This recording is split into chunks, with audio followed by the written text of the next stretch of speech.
Hello friends, അകലെ latest review.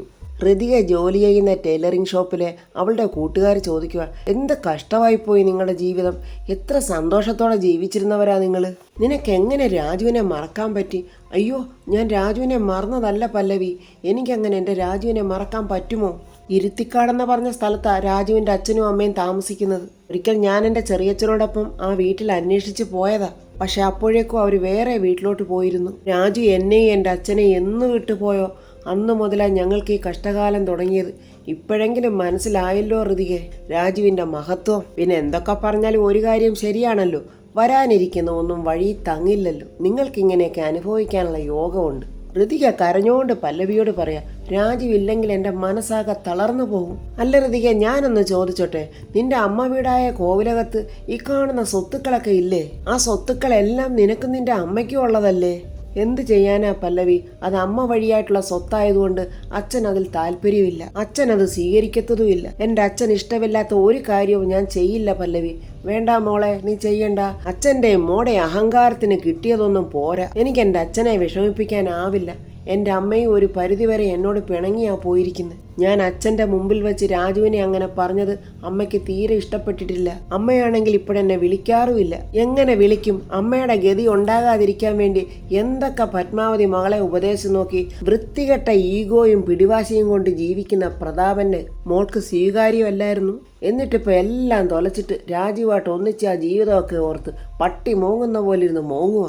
വേണ്ട, അടുത്ത പണി ഉടനെ കിട്ടി ഋതിയയ്ക്ക്. ടൈലറിംഗ് ഷോപ്പ് ഉടമ വന്നിട്ട് വഴക്ക് പറയാം, സ്വപ്നം കാണാനാണെങ്കിലേ വീട്ടിൽ പോയി ഇരുന്നാൽ മതി, ഇവിടെ ജോലി ചെയ്യാനാണെന്ന് പറഞ്ഞ് വന്നാൽ ജോലി ചെയ്യണം, അല്ലാതെ ഞങ്ങൾക്ക് വെറുതെ പണിയുണ്ടാക്കി വെക്കരുത്. പല്ലവി ചാടി എഴുന്നേറ്റിട്ട് പറ, ദാണ്ടേ നിങ്ങളിവിടുത്തെ മാനേജരായിരിക്കും, പക്ഷെ മര്യാദയ്ക്ക് സംസാരിക്കണം. ഞാനും ഋതികയെ നിങ്ങൾ പറയുന്ന ജോലി എല്ലാം ചെയ്യുന്നില്ലേ? ദാണ്ടേ വഴക്ക് പറയുമ്പോൾ സൂക്ഷിച്ച് പറയണം. നിങ്ങളും ഞങ്ങളെപ്പോലെ ഒരു ജോലിക്കാരി തന്നെയാ, അത് ഓർത്തോണം എന്നിങ്ങനെ പറഞ്ഞപ്പോൾ അപ്പോഴാ സ്ത്രീ പറയുന്നുണ്ട്, നിന്റെയൊക്കെ അഹങ്കാരം ഇപ്പം തീരും, ഉടനെ ഒരു മുട്ടം പണി വരുന്നുണ്ട്. ദൈവമേ, ഉള്ള കഞ്ഞിയിൽ പാറ്റ വീണോ എന്ന് പേടിച്ചോണ്ട് ഋതിക ചോദിക്കുന്നു. അയ്യോ, അതെന്താ അങ്ങനെ പറഞ്ഞ്?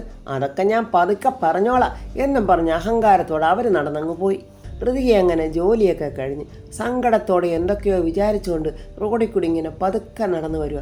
അഹങ്കാരിയായ നന്ദന ദീപുവായിട്ട് ഇങ്ങനെ കാറിൽ വരിക. അവൾ ദീപുവിനോട് പറയും, ദീപു അങ്ങോട്ട് നോക്കിക്കേ, ഇല്ലേ സൂര്യമംഗലത്തെ തമ്പുരാട്ടിയ തയ്യൽക്കാരി ഋതിക.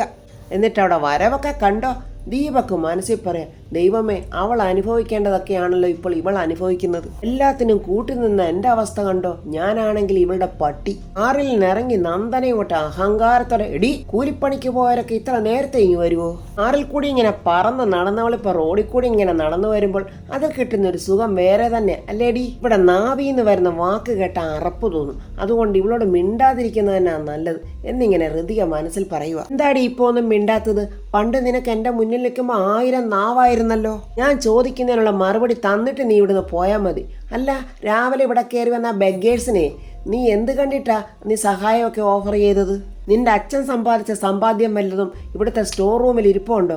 എവിടെ നിന്ന് എടുത്തിട്ട് കൊടുക്കാനാ? സങ്കടത്തോടെ ഋതിക പറയാൻ, ഞാൻ വല്ലാതെ തോറ്റു നിൽക്കുക. വീണ്ടും വീണ്ടും ഓരോന്ന് പറഞ്ഞ് എന്നെ തളർത്തരുത്. നീ പറയുന്നതൊക്കെ കേട്ട് മിണ്ടാൻ നിൽക്കുന്നത് നിന്നെ പേടിച്ചിട്ടാണെന്ന് നീ വിചാരിക്കരുത്. ഒരേ ഒരു റിക്വസ്റ്റ് മാത്രമേ എനിക്ക് നിന്നോടുള്ളൂ, നീ എന്തും പറഞ്ഞോ, പക്ഷെ എൻ്റെ അച്ഛനെ മാത്രം നീ ഒന്നും പറയരുത്, എനിക്ക് സഹിക്കില്ല. ആഹാ, സഹിച്ചില്ലെങ്കിൽ നീ എന്ത് ചെയ്യോടി എന്നും പറഞ്ഞ് ഋതികയുടെ നേരെ അവൾ ചെല്ലുക. അത് കണ്ടോണ്ട് ദീപക്, നന്ദു വേണ്ട, അതെന്താടാ എന്നിങ്ങനെ ദേഷ്യത്തോടെ ദീപക്കിനോട്. അയ്യോ അതല്ല നന്ദു, നമുക്ക് അകത്തിയെന്ന് സംസാരിക്കാം. എടാ നീ മിണ്ടിപ്പോകരുത്, എന്നെ കൺട്രോൾ ചെയ്യാനൊന്നും മാത്രം ദീപു നീ വളർന്നിട്ടില്ല, മനസ്സിലായോടാ നിനക്ക്? ദീപക്ക് താണ്ട വാലും ചുരുട്ടി മിണ്ടാതെ നിൽക്കുക. എന്നിട്ട് അവൾ ഋതികയുടെ നേരെ, എടി ഭീഷണിയൊന്നും എൻ്റെ നേരെ വേണ്ട, കാര്യം നിനക്കറിയാലോ, നീയും നിന്റെ അമ്മയും മിനിറ്റിൽ 10 പ്രാവശ്യം വെച്ച് പറയുവായിരുന്നു, ഇതെൻ്റെ വീടാ, ഇതെൻ്റെ വീടാന്ന്. എന്നാൽ ഇപ്പൊ ഇതേ അനന്തം പിള്ളയുടെ മകൾ നന്ദന പിള്ളയുടെ വീടാ. അവളിതേ വന്നേക്കുന്നു പണ്ടത്തെ പോലെ കാരുണ്യ പ്രവൃത്തി. ആ ബെഗേഴ്സിന് അവള് വാക്ക് കൊടുത്തിരിക്കുന്നു സഹായിക്കാവുന്ന. നീ എന്തോ എടുത്തിട്ട് സഹായിക്കുമെന്നാ? നിനക്കൊന്നും ഒരു 10 രൂപ പോലും അവർക്ക് കൊടുക്കാൻ പറ്റില്ലെന്ന് എനിക്ക് നന്നായിട്ടറിയാം. എന്നിട്ടും അവളുടെ ഒരു വീമ്പ് പറച്ചില് കണ്ടില്ലേ? നീ ഇനി എത്രയൊക്കെ ശ്രമിച്ചാലും പബ്ലിക്കിന്റെ മുന്നിൽ നഷ്ടപ്പെട്ടു പോയാ നിന്റെ അച്ഛന്റെ ഇമേജ് ഒന്നും തിരിച്ചു പിടിക്കാൻ പറ്റില്ല. ഇനി പ്രതാപവർമ്മ അതിന് 2ാം ജന്മം ജനിക്കണം. 2 പേരെ കൊന്ന കൊലപാതകയാ നിന്റെ അച്ഛൻ. എന്താടി നീ അതങ്ങ് മറന്നുപോയോ ആ ആക്സിഡന്റ് കേസ്? അച്ഛനെ രക്ഷിക്കാൻ വേണ്ടി നീ കയറി കുറ്റം ഏറ്റെടുത്തെങ്കിലും അറസ്റ്റ് സ്വീകരിക്കാൻ വേണ്ടി കാർ ഓടിച്ചിരുന്നത് പ്രതാപവർമ്മയാണെന്ന് തെളിഞ്ഞല്ലോ. ആ കേസിന്റെ വിധി ഉടനെ വരും. നിന്റെ അച്ഛൻ കുറ്റവാളിയാ, അയാൾ ജയിലിലോട്ട് പോവുകയും ചെയ്യും. അങ്ങനെ ജയിലിൽ അയാൾ എന്റെ അച്ഛന്റെ ഒപ്പം ഒരേ സെല്ലിൽ നിന്റെ അച്ഛനെ ഞാൻ കിടത്തും. ഹൃദയക്കാണെങ്കിൽ പെരുവരൽ തൊട്ട് ഉച്ചി വരെ ഇങ്ങനെ വിറച്ചു വരുക. പക്ഷെ എന്ത് ചെയ്യാൻ, അവിടെ മുന്നിൽ സംസാരിക്കാൻ പറ്റില്ലല്ലോ. ഇത് ഈ നന്ദനപ്പിള്ളയുടെ പ്രതികാരവാടി. നിനക്ക് നിന്റെ അച്ഛൻ ദൈവമാണെങ്കിലേ എനിക്കും എന്റെ അച്ഛൻ ദൈവം തന്നെ അടി. ഞാൻ പറഞ്ഞത് നിനക്ക് മനസ്സിലായോടി? ഹൃദയ ഒന്നും മിണ്ടാതെ വീട്ടിലോട്ട് കയറി അങ്ങ് പോവുക. അത് കണ്ടിട്ട് നന്ദന പറയാം, ഇത്രയൊക്കെ പറഞ്ഞിട്ടും അവള് കരഞ്ഞില്ലല്ലോ. അങ്ങനെ ഇവളെ വിട്ടാ പറ്റില്ലല്ലോ, ഇവളെ ഞാൻ കരയിപ്പിക്കും. ഇതൊക്കെ കണ്ടും കേട്ടും ദീപക് ഇങ്ങനെ ശ്വാസം അടക്കി പിടിച്ച് നിൽക്കുക.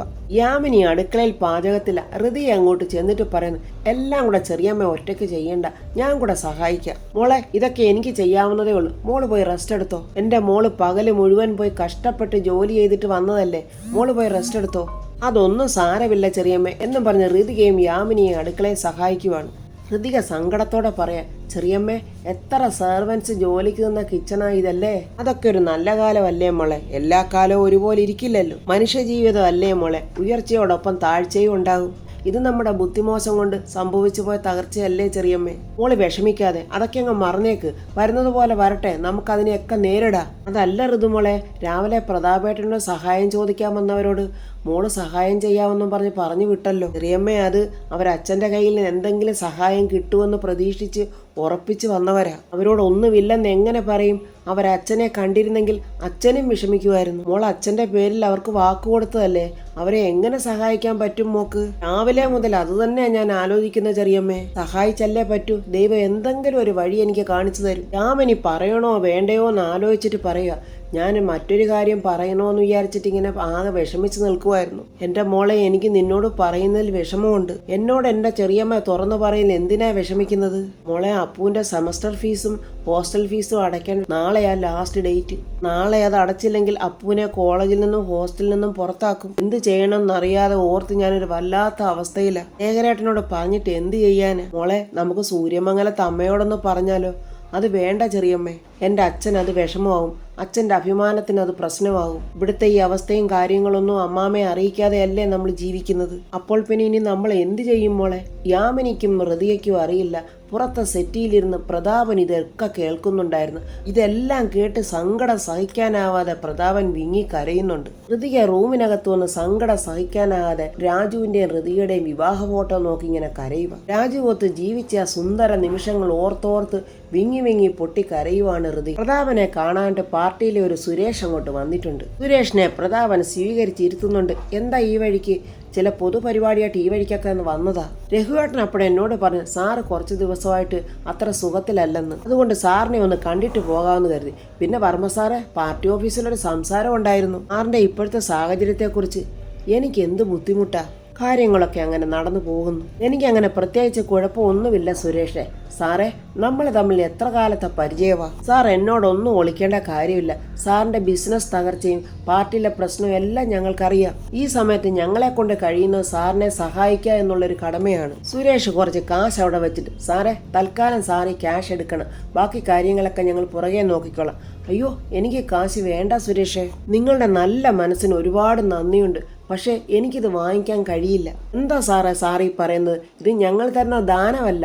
സാറിനൊരു പ്രശ്നം വരുമ്പോൾ കൂടെ നിൽക്കേണ്ടത് ഞങ്ങളുടെ കടമയല്ലേ? എനിക്കറിയാം സുരേഷ്, നിങ്ങളുടെ സ്നേഹവും രാഷ്ട്രീയത്തിനപ്പുറമായിട്ടുള്ള നമ്മളുടെ സ്നേഹവും എല്ലാം. പക്ഷെ എൻ്റെ ജീവിതത്തിൽ ഞാൻ ഇതുവരെ ആരുടെ മുമ്പിലും കൈനീട്ടിയിട്ടില്ല. എൻ്റെ പൊന്നു വർമ്മ സാറേ, ഈ ആത്മാഭിമാനം നോക്കിക്കൊണ്ടിരുന്ന കാര്യം നടക്കില്ല. ഇപ്പോഴാണെങ്കിൽ സാറിന് സമയം ശരിയല്ല. ശരിയാ സുരേഷേ, സമയം എപ്പോഴും ഒരുപോലെ ഇരിക്കില്ലല്ലോ. ഇന്ന് ഇരുട്ടാണെങ്കിൽ നാളെ വെളിച്ചം വരും. ഈ ക്യാഷ് ഞാൻ ഇപ്പോൾ വാങ്ങിയാൽ എൻ്റെ ഇന്നത്തെ പ്രശ്നം തീരുമായിരിക്കും. പക്ഷേ ഈ വർമ്മ തോറ്റോ എന്നുള്ള ഒരു ഭയം എന്നെ അലട്ടിക്കൊണ്ടേയിരിക്കും. അതുകൊണ്ട് ദയവായി എന്നെ നിർബന്ധിക്കരുത്. ശരി സാറേ, സാറിനെ ഞാൻ നിർബന്ധിക്കുന്നില്ല. വർമ്മ സാറിനെ വർമ്മ സാർ ആക്കുന്നത് തന്നെ ഈ ഒരു ഒറ്റ വാശിയാണ്. പക്ഷെ വർമ്മ സാർ ഒരു കാര്യം ഓർക്കണം, സ്വന്തമെന്ന് പറയാൻ ഞങ്ങളൊക്കെ ഉണ്ട്. എന്തെങ്കിലും ഒരു അത്യാവശ്യം വന്നാൽ സാർ ആലോചിച്ച് നിൽക്കരുത്, ഉടനെ തന്നെ ഞങ്ങളെ വിളിക്കണം. തീർച്ചയായും എനിക്ക് നിങ്ങളോട് ചോദിക്കാൻ ഒരു മടിയുമില്ല. നിങ്ങളുടെ ഈ സ്നേഹം മാത്രം മതി എനിക്ക് പിടിച്ചു നിൽക്കാൻ. എന്നാ സാറേ, ഞാൻ ഇറങ്ങട്ടെ എന്നും പറഞ്ഞ അയാൾ കൊണ്ടുവന്ന പൈസ എടുത്തോണ്ട് പോവുകയാണ്. അപ്പോൾ യാമിനി വന്നിട്ട് പറയാം, പ്രതാപേട്ട ഒരമ്മയും മോളും പ്രതാപേട്ടനെ കാണാൻ വന്നിട്ടുണ്ട്. ചേടാ, മാത്യൂസിനെ കണ്ടില്ലല്ലോ, വരാന്ന് പറഞ്ഞ സമയവും കഴിഞ്ഞല്ലോ. പ്രതാപൻ ഫോൺ എടുത്ത് മാത്യൂസിനെ വിളിക്കാൻ നോക്കുമ്പോൾ തന്നെ അയാൾ അവിടെ എത്തിക്കഴിഞ്ഞു. മാത്യൂസെ, ഞാൻ പറഞ്ഞ ക്യാഷ് റെഡിയായി. അതെന്തൊരു ചോദ്യമോ സാറേ, എന്റെ കയ്യിലില്ലെങ്കിലും ഞാൻ എവിടെന്നെങ്കിലും ഒപ്പിച്ച് സാറിന് തന്നിരിക്കും. എനിക്ക് വർമ്മ സാറിനെ വിശ്വാസമാണ്. അല്ല, ഞാനൊരു സംശയം ചോദിച്ചോട്ടെ, കോടീശ്വരനായ സാറിന് എന്താ ഇത്ര പെട്ടെന്ന് കാശിന് ആവശ്യം വന്നത്? എന്ത് പറയണമെന്നറിയാതെ പ്രതാപന് കള്ളം പറയേണ്ടി വരിക. അതെന്റെ ബാങ്ക് അക്കൗണ്ടിൽ ചെറിയ ടെക്നിക്കൽ ഇഷ്യൂസ് വന്ന് ഉടനെ തന്നെ ശരിയാവും. ബാങ്ക് മാനേജർ എന്നെ ഇപ്പൊ വിളിച്ചിരുന്നു. എല്ലാം ക്ലിയർ ആയാലും അപ്പൊ തന്നെ ഞാൻ പണം തിരികെ തരാം. കൂടിപ്പോയ ഒരാഴ്ച. അയ്യോ സാറെ, പതിയെ തന്നാൽ മതി സാറ്, ധൃതി ഒന്നും പിടിക്കണ്ട. വർമ്മ സാറിന് പണം പലിശയ്ക്ക് തന്നു എന്ന് അറിയുന്നത് തന്നെ എനിക്ക് ഒരു അന്തസ്സ. പ്രതാപൻ ചുറ്റുപാടും ഒന്ന് ഓടിച്ചു നോക്കിയിട്ട് പറയുന്നു, എടോ താന് തൽക്കാലം ആരോടും പറയില്ലേ? ഇല്ല സാറേ, ഞാൻ ആരോടും പറയില്ല. അങ്ങനെ മാത്യൂസ് കുറെ നോട്ട് കെട്ടുകൾ പ്രതാപന്റെ കയ്യിലോട്ട് കൊടുക്കുന്ന ഹൃതിയെ കാണുന്നുണ്ട്. അച്ഛൻ എന്തിനാ പൈസ കടം മേടിക്കുന്നത്? അങ്ങനെ പൈസയൊക്കെ കൊടുത്തിട്ട് മാത്യൂസ് അവിടെ നിന്ന് പോയി. അച്ഛൻ എന്തിനാ അയാളിൽ നിന്ന് പൈസ കടം വാങ്ങിയത്? അത് പിന്നെ മോളെ, അച്ഛാ പൈസ കടം വാങ്ങിയാൽ പിന്നെ നമ്മൾ തിരിച്ചു കൊടുക്കണ്ടേ? അതിനുള്ള സാഹചര്യം നമുക്കില്ലല്ലോ അച്ഛാ. മോളെ, തീരെ ഒഴിവാക്കാൻ പറ്റാത്തൊരു സാഹചര്യം ഇപ്പോൾ വന്നു. ഒരു കുട്ടിയുടെ ഭാവി കാര്യമാണ്, അവളുടെ സ്വപ്നമാണ് ഈ ക്യാഷ് കൊണ്ട് നേടാൻ പോകുന്നത്. പിന്നെ ഈ കടം, അത് ദൈവം എന്തെങ്കിലും ഒരു വഴി കാട്ടിത്തരും. അതിന്റെ കാരണം ഞാൻ നല്ലൊരു പ്രവൃത്തിക്ക് വേണ്ടിയാണ് ഈ കാശ് ചെലവ് ചെയ്യുന്നത്. അച്ഛൻ ആർക്ക് കാശ് കൊടുക്കുന്ന കാര്യമാണ് പറയുന്നത്? പെട്ടെന്ന് പ്രതാപൻ കുറച്ച് കാശെടുത്ത് ഹൃതിയുടെ കയ്യിലോട്ട് കൊടുക്കുന്നു. ഇത് മോളുടെ കയ്യിൽ വെച്ച് വീട്ടിലെ ആവശ്യങ്ങൾക്ക് ചെലവാക്കാം. എന്നിട്ട് കുറച്ച് കാശോടെ കൊടുത്തിട്ട് പറയും, ഇത് മോൾ ഒരാൾക്ക് കൊടുക്കണം, മോള് വാ എന്നും പറഞ്ഞ് ഹൃതിയെ വിളിച്ചോണ്ട് പ്രതാപൻ പുറത്തോട്ട് വരുക. പ്രതാപനെ കാണാൻ വന്ന അമ്മയും മോളും അവിടെ നിൽക്കുക. ലീല നിന്നും മുഷിഞ്ഞോ? ഇല്ല സാറേ, മോളെ ഈ കുട്ടിയുടെ പഠന സഹായത്തിനാ മോളോട് ഈ കാശ് കൊടുക്കണമെന്ന് പറഞ്ഞത് എന്നിങ്ങനെ പ്രതാപൻ ഹൃതിയോട് പറയുക. മോള് തന്നെ ഐശ്വര്യത്തോടെ കാശ് അങ്ങോട്ട് കൊടുക്കുക. വേണ്ടാച്ച, ഈ പുണ്യം എൻ്റെ അച്ഛന് തന്നെ കിട്ടട്ടെ, എൻ്റെ അച്ഛൻ തന്നെ ഈ പൈസ കൊടുത്താൽ മതി. പ്രതാപൻ അങ്ങനെ പൈസ കൊച്ചിൻ്റെ കൈ കൊടുത്തിട്ട് പറയുന്നു, മോളെ ഈ പൈസ കൊണ്ടുപോയി മോൾ ഇന്ന് തന്നെ അഡ്മിഷൻ എടുക്കണം കേട്ടോ. അംബികക്കള്ളി ഇത് കണ്ടുകൊണ്ട് വരുന്നുണ്ട്. പുറകെ ഏതാണ്ട് യാമിനിയും വരുന്നു. അങ്ങനെ കൊച്ചിന്റെ പഠന സഹായത്തിന് പൈസ കൊടുക്കാൻ പറ്റിയല്ലോ എന്നുള്ള സന്തോഷത്തിൽ പ്രതാപനും ഹൃതികയും നിൽക്കുമ്പോൾ ദാണ്ടെ അലങ്കോലമാക്കാനായിട്ട് കാറിൽ നന്ദനയും ദീപക്കൂടെ അങ്ങോട്ട് വരുന്നുണ്ട്. ആ അഹങ്കാരി നന്ദനെ അങ്ങോട്ട് ഓടി വന്നിട്ട് പറയാ, വല്യമ്മാവ കയ്യിൽ 10 പൈസ പോലും എടുക്കാനില്ലെങ്കിൽ ഇമേജിനൊരു കോട്ടം വരുത്താൻ താല്പര്യമില്ലേ? ഇപ്പോൾ രാജാവെന്ന പേരേ ഉള്ളു, പ്രജയെക്കാളും ഗതികേടിലാ നിൽക്കുന്നത്, അത് മറക്കണ്ട. അതൊക്കെ ഇരിക്കട്ടെ, ഇമേജ് ഉണ്ടാക്കാൻ വേണ്ടി ഈ പൈസ എവിടുന്ന് കിട്ടി? എന്തെങ്കിലും എടുത്ത് വിറ്റതാണോ അതോ കടം മേടിച്ചതാണോ? പ്രതാപനെ അവൾ ഇങ്ങനെ ആക്ഷേപിക്കുന്ന കണ്ടിട്ട് യാമിനിക്കും അംബികയ്ക്കൊക്കെ ദേഷ്യം വരുന്നുണ്ട്. പക്ഷേ ഹൃതിക പറയാ, നന്ദനെ സൂക്ഷിച്ച് സംസാരിക്കണം. ഒരു പക്ഷേ എൻ്റെ അച്ഛൻ ഇതൊക്കെ ക്ഷമിച്ചെന്നിരിക്കും, പക്ഷെ എൻ്റെ അച്ഛനെ അപമാനിച്ചാൽ അത് കേട്ടു നിൽക്കാൻ എന്നെ കൊണ്ട് കഴിയില്ല. അത് കേട്ട് കലിയളകി പ്രാന്തിയെ പോലെ, എടി നീ എന്നെ എന്ത് ചെയ്യുവടി, എന്ത് ചെയ്യുമെന്ന് പറ. അപ്പോൾ പൈസ മേടിക്കാൻ വന്നേ ആ സ്ത്രീ പറയുന്നു, കുഞ്ഞ് മിണ്ടാതിരി, വർമ്മ സാർ ആരാന്നൊന്നും കുഞ്ഞ് ഞങ്ങളെ പഠിപ്പിക്കണ്ട. ഈ നാട്ടിലുള്ള എല്ലാവർക്കും അറിയാം വർമ്മ സാർ ആരാന്ന്. സാറിനെ ഈ അവസ്ഥയിലാക്കിയത് കുഞ്ഞും കുഞ്ഞിന്റെ അച്ഛനും ചേർന്ന. കുഞ്ഞ് വേണമെങ്കിൽ നോക്കിക്കോ, ഒടുവിൽ വിജയം വർമ്മ സാറിന് തന്നെയായിരിക്കും. ഈ നാട്ടിലെ മുഴുവൻ ജനങ്ങളുടെയും പ്രാർത്ഥനയുണ്ട്. സാറിനെതിരെയുള്ള കള്ളക്കേസിൽ നിന്നും സാറ് പുഷ്പം പോലെ ജയിക്കും. ഇത് ഈ പാവപ്പെട്ട ലീലയുടെ വാക്കല്ല, ഈ നാട്ടിലെ മുഴുവൻ ജനങ്ങളുടെയും പ്രാർത്ഥനയാ. സാർ എന്നോട് ക്ഷമിക്കണം, ഞാൻ അല്പം ഉച്ചത്തിൽ സംസാരിച്ചു പോയി.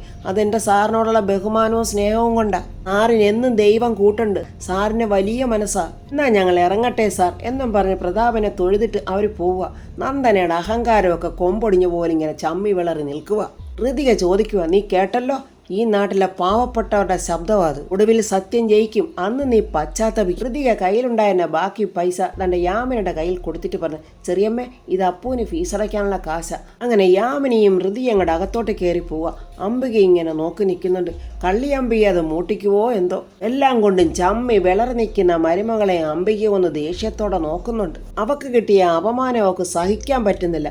അവളിരുന്നോണ്ട് ഓർക്കുവാണ് ആ സ്ത്രീ പറഞ്ഞത്, വർമ്മ സാർ ആരാന്നൊന്നും കുഞ്ഞ് ഞങ്ങളെ പഠിപ്പിക്കണ്ട. ഈ നാട്ടിലുള്ള എല്ലാവർക്കും അറിയാം വർമ്മ സാർ ആരാന്ന്. ഞങ്ങളുടെ വർമ്മ സാറിനെ ഈ അവസ്ഥയിലാക്കിയത് കുഞ്ഞും കുഞ്ഞിന്റെ അച്ഛനും ചേർന്ന്. വേണമെങ്കിൽ കുഞ്ഞു നോക്കിക്കോ, ഒടുവിൽ വിജയം വർമ്മ സാറിന് തന്നെയായിരിക്കും. പ്രതാപവും ചെങ്കോലും എല്ലാം നഷ്ടപ്പെട്ടൊരു പട്ടിയെപ്പോലെ നടക്കുന്ന ദീപക് അങ്ങോട്ട് വന്നിട്ട് ചോദിക്കുക, നന്ദു നീ എന്തോ വലിയ ഗൗരവത്തിൽ ഇങ്ങനെ ആലോചിക്കുന്നത്?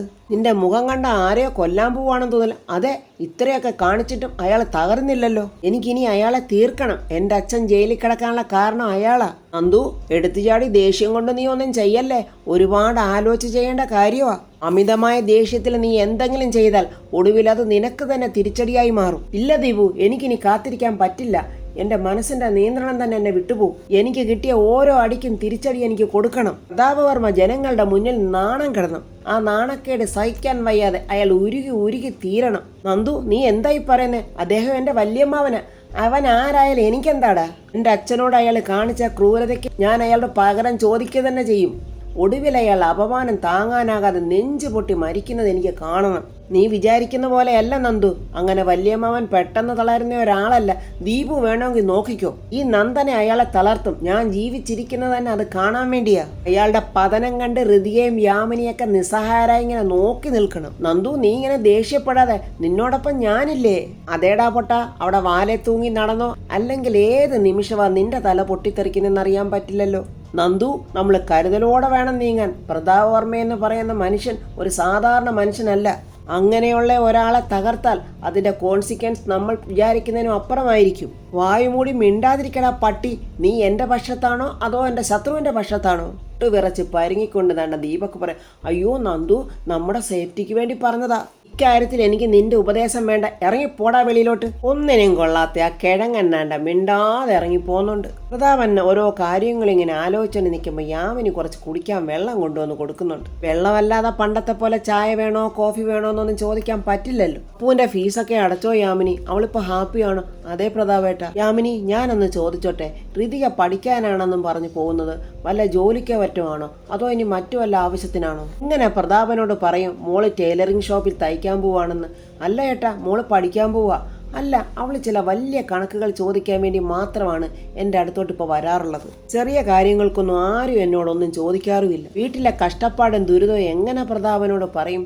യാമിനി പറയാം, പ്രതാപേട്ട, ചേകരട്ടൻ മില്ലിന്ന് കൊണ്ടുവരുന്ന കാശുകൊണ്ട് വീട്ടിലെ കാര്യങ്ങളൊക്കെ സുഖമായിട്ട് നടന്നു പോകുന്നുണ്ട്. പ്രതാപന് കരഞ്ഞുകൊണ്ട് പറയും, എനിക്ക് മോളുടെ കാര്യത്തിൽ നല്ല സങ്കടമുണ്ട് യാമിനി. അവൾ എല്ലാ കഷ്ടപ്പാടും ദുരിതവും ആരോടും പറയാതെ മനസ്സിൽ കൊണ്ട് നടക്കുക. ഇപ്പോഴാണോ പ്രതാപ നിനക്കത് മനസ്സിലായത്?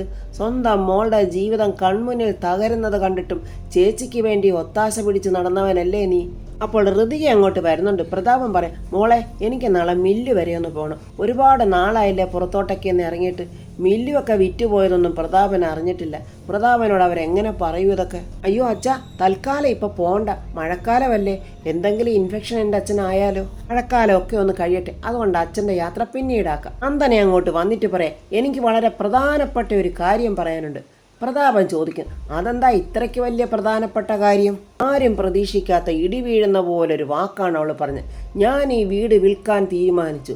അത് കേട്ട് പ്രതാപനും യാമിനിയും ഋതികയും ഒന്ന് ഞെട്ടി ഇങ്ങനെ നിൽക്കുവാണ്. പ്രതാപനെ തളർത്താൻ വേണ്ടി അവളുടെ അവസാനത്തെ വജ്രായുധമാണെന്ന് തോന്നുന്നു വീട് വിൽക്കുന്നത്.